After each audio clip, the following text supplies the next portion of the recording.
Mr. Premier, recognize you. Mr. Speaker, I'm not going to be too long this afternoon. Thank you very much. As I think that a few of us are hungry, and I know that, you're, you had a Snickers bar, Silver? That's what you're talking about?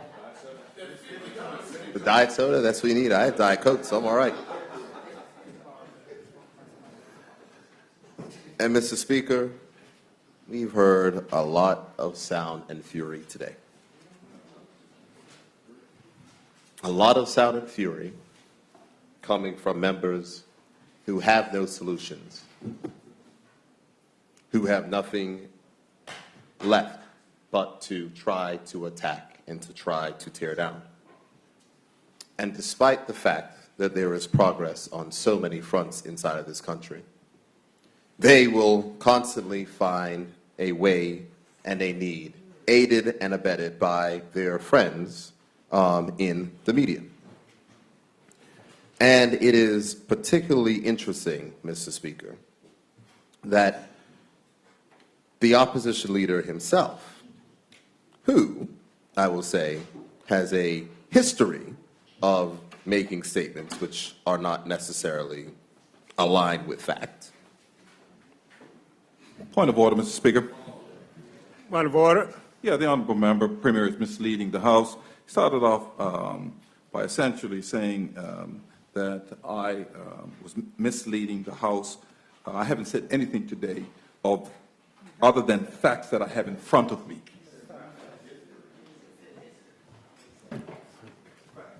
Let's try to keep all comments factual. Mr. Speaker, Premier, if you've got something you want to be factual about, be factual about it, but support it with the facts. I'm absolutely happy to keep things factual, Mr. Speaker. And here's what I will say, Mr. Speaker. Because when I say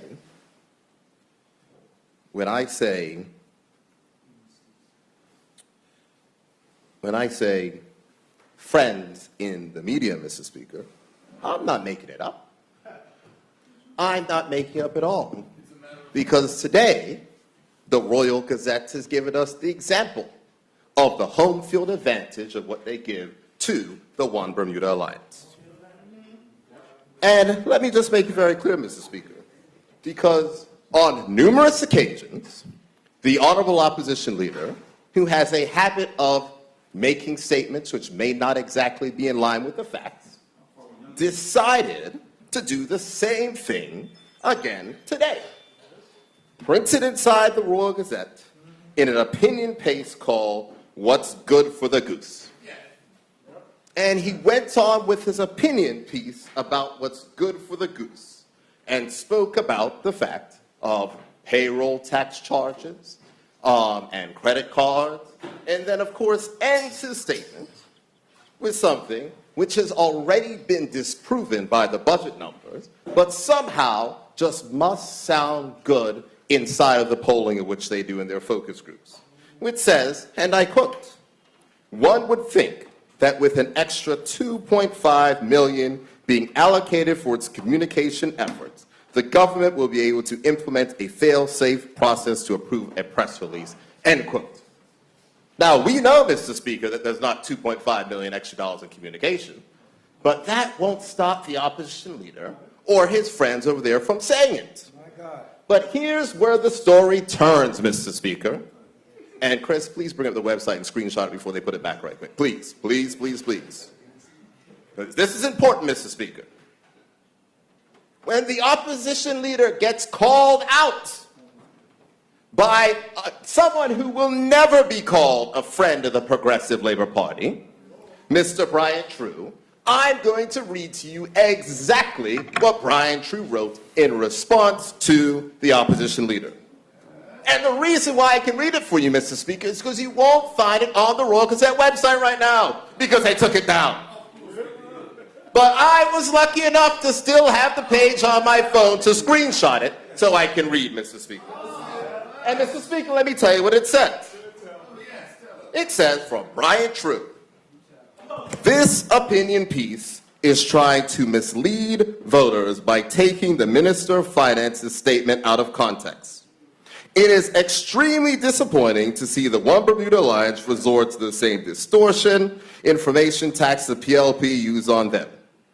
If you are going to resort to the same dishonest tactics, you will not gain any support from independent voters. From the budget statement, tax collections and accounts receivable.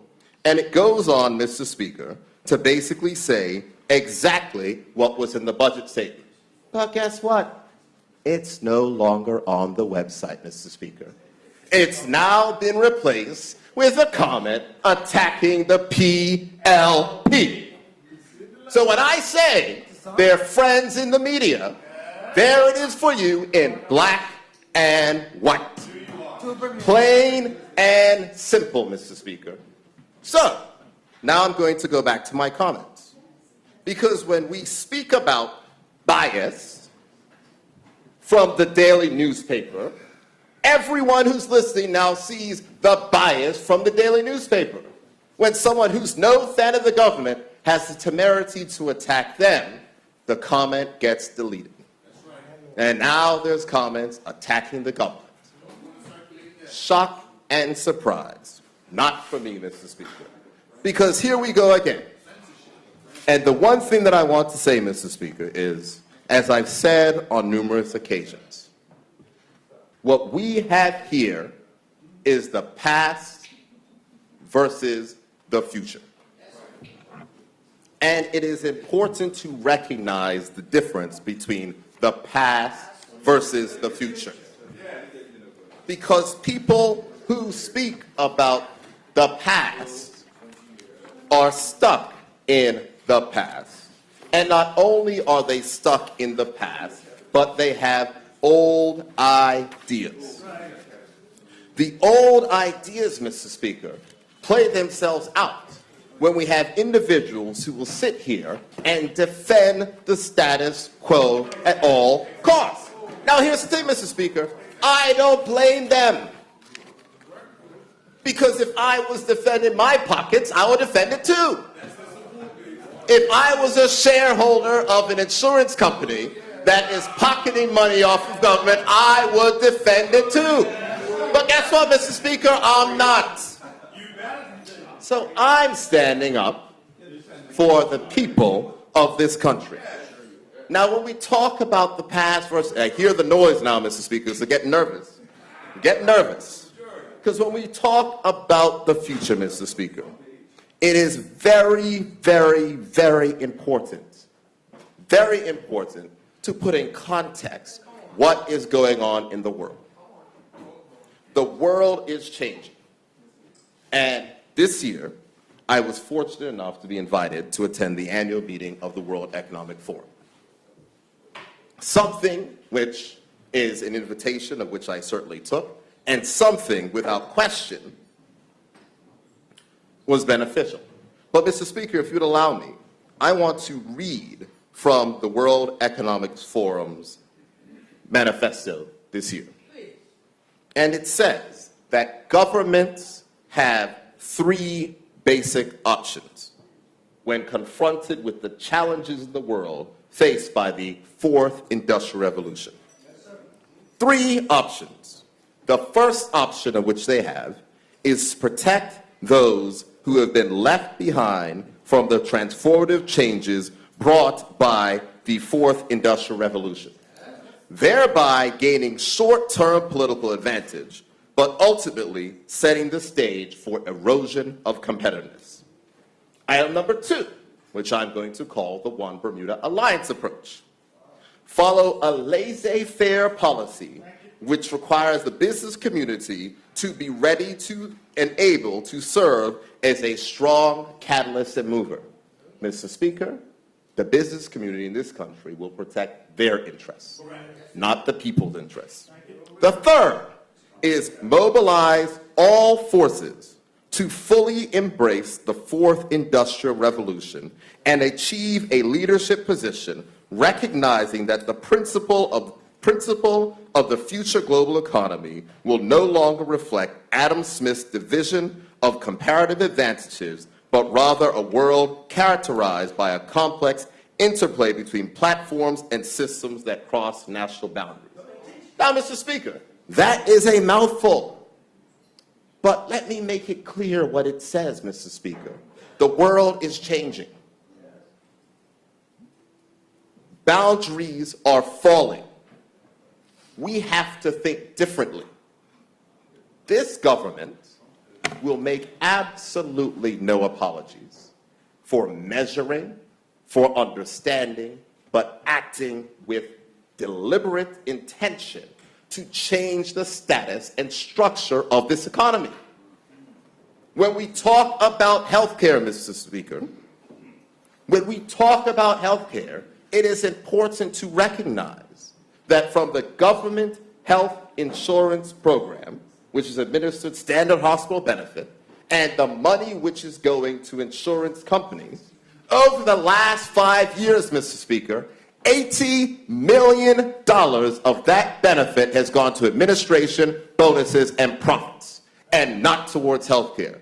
Let me say that number again. $80 million. Wow. 80.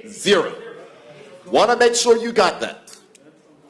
So, Mr. Speaker, when we talk about making health insurance more fair, what do we get from the opposition? Opposition. Simple. They talk about cost of living inside of the country. That's what they speak about, Mr. Speaker. They won't tell anyone that they raise energy taxes to the highest level ever, but yet they will then talk about it. They won't say anything when the government proposes to put in place programs that will cut people's mortgage rates. What do they do? What do we get from the opposition? Opposition. The question is, Mr. Speaker, who are they protecting? They, Mr. Speaker, are protecting the status quo. It is what they do. It is their modus operandi. And as everyone can see, they are easily aided and abetted by the media. And I have now today proven the fact that they are aided and abetted by the media. So now, Mr. Speaker. What is number 4? Now, Mr. Speaker. You said 4. 3 options, but thank you. But here's the thing, Mr. Speaker, and this is what's important. Because when we talk about transformational change, making sure that systems are fair, making sure that money is going to put to work, I want to put the people of this country on notice, Mr. Speaker, that despite the sound and fury from the opposition, we will not be deterred. The people of this country voted for a fairer and better Bermuda, and this is going to require deliberate actions on behalf of them tackling the status quo. Understand, Mr. Speaker, as the honorable member for constituency number 11 said, it is our responsibility to tell the people of the country the destination. And it is our responsibility to tell the people of this country that that change will not be easy. When you are going after people's vested interests, of which they believe is their divine right to have, they will fight to the death to protect it. But make no mistake, Mr. Speaker, this progressive Labor Party government will not bow, we will not cower, and we will press on. Because there's something that I say in every single cabinet meeting, and every single caucus meeting, Mr. Speaker, and it's very simple. If we say we can't change it, then there's no reason for us to be here. We have the power to make the fundamental changes. So when we begin to take on the banks, and when we begin to take on the insurers, and when we begin to take on the grocers, the forces which are making prices high in this country, forcing persons to struggle, we are going to be on the side of the people, Mr. Speaker. There is potential inside of the community here, and in the next few months, starting now with health insurance, moving on to banking, and then touching other matters, Mr. Speaker, we are going to provide economic opportunity by doing what, Mr. Speaker? And I'm not going to say it in a fashion that is, I might say it which will upset persons. I'm going to say it right here. Inside of this country, Mr. Speaker, every single person, just like every single person who's working, is forced to pay health insurance, which goes to health insurers, and they're able to take $80 million over it over the next 5 years. Every single person in this country is also forced to pay other things, and it's called pensions. And guess where all that pension money sits, Mr. Speaker? Colonial, BF&M, Argus, other places. Well, guess what, Mr. Speaker? When we said the Bermuda Fund, we are going to create a fund in this country that is going to provide access to capital to the people who didn't have it. And let me say this, Mr. Speaker, these are the type of things that will happen. And so I serve it in advance notice that just like how we're hearing the squealing on insurance, we will hear the squealing on insurance then. Our job is not to have money that is forced to pad people's profits. Our job is to make sure that money is set to transform this economy, Mr. Speaker. We will make things more efficient, we will get rid of old rules, and we will continue to make things better. This is just the start. The final thing of which I'll say, Mr. Speaker, is that I encourage every single person in this country to continue to speak up. Continue to express your thoughts, continue to express your opinions. Take the opportunity to engage with myself when I have my monthly lunch and learns. Take the opportunity to meet with us on the doorstep and express your opinions. And we will go ahead and share the message as well. Because there's one thing for sure, Mr. Speaker. If you're relying on the Royal Gazette to get the truth, just like today, they will cover up anything that gets in the way of their preferred government being in a good light. Thank you, Mr. Speaker.